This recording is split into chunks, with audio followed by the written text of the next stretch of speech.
ខុសទេតែអូនជាសងសាគេដើម្បីស្នេហ៍បងស្ម័គ្រឈឺចាប់ម្នាក់ឯងបានជួបមុខអូនពេលណាបងព្យាយាមសំដែងធ្វើហួងហែងឲ្យអូនដឹងពីចិត្តដឹងថាបងចង់នៅស្និទ្ធក្បែរចង់ថែអូនដូចជាងគេតែចិត្តនេះគ្មានឱកាសទេបងអើយ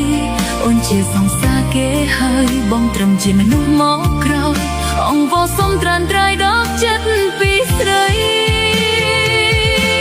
ទោះបងស្រឡាញ់ប៉ុណ្ណាក៏អូននៅតែជាសងសាគេគ្មានសល់ចំណែកទៀតទេសម្រាប់បេះដូងឲ្យគេអស់ហើយគ្មានឡើយចិត្តខឹងស្អប់បងតែសូមយល់ពីបំណងមិនចង់ឲ្យព្រោះតែបងសងសាអូនយល់ច្រឡំ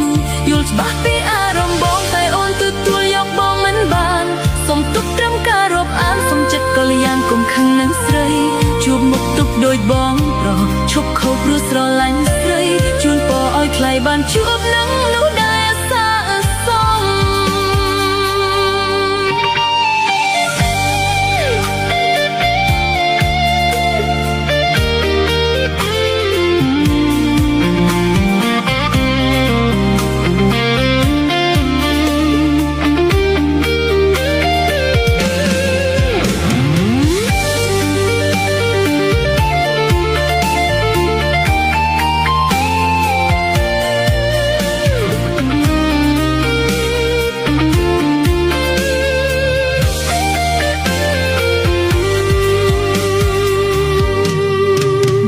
បងចង់នៅស្និទ្ធក្បែរចង់ថែអូនដូចជាងគេ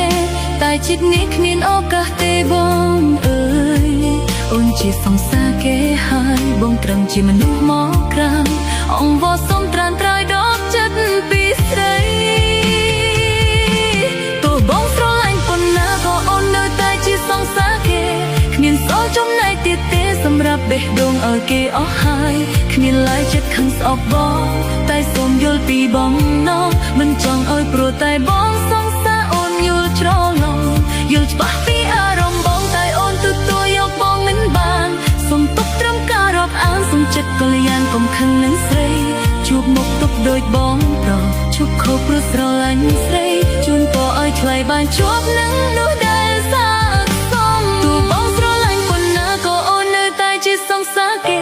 គ្មានសល់ចំណែកទៀតទេសម្រាប់បេះដូងឲ្យគេអស់ហើយគ្មានឡើយចិត្តខឹងស្អប់បងតែសូមយល់ពីបំណងមិនចង់ឲ្យព្រោះតែបងសងសាអូនយល់ច្រឡំយល់ច្បាស់ពីអារម្មណ៍បងតែអូនទទួលយកបងមិនបានសូមទុកត្រឹមការរាប់អានសូមចិត្តកល្យានកុំខឹងនឹងស្រីជួបមុខទុកដូចបងប្រុសឈប់ខុសព្រោះស្រឡាញ់ស្រីជូនពរឲ្យថ្លៃបានជួបនឹងនោះដែលសាសមជួបមុខទុកដូចបងប្រុសឈប់ខុសព្រោះស្រឡាញ់ស្រីជូនពរឲ្យថ្លៃបានជួបនឹងមនុស្សដែលស័ក្តិសម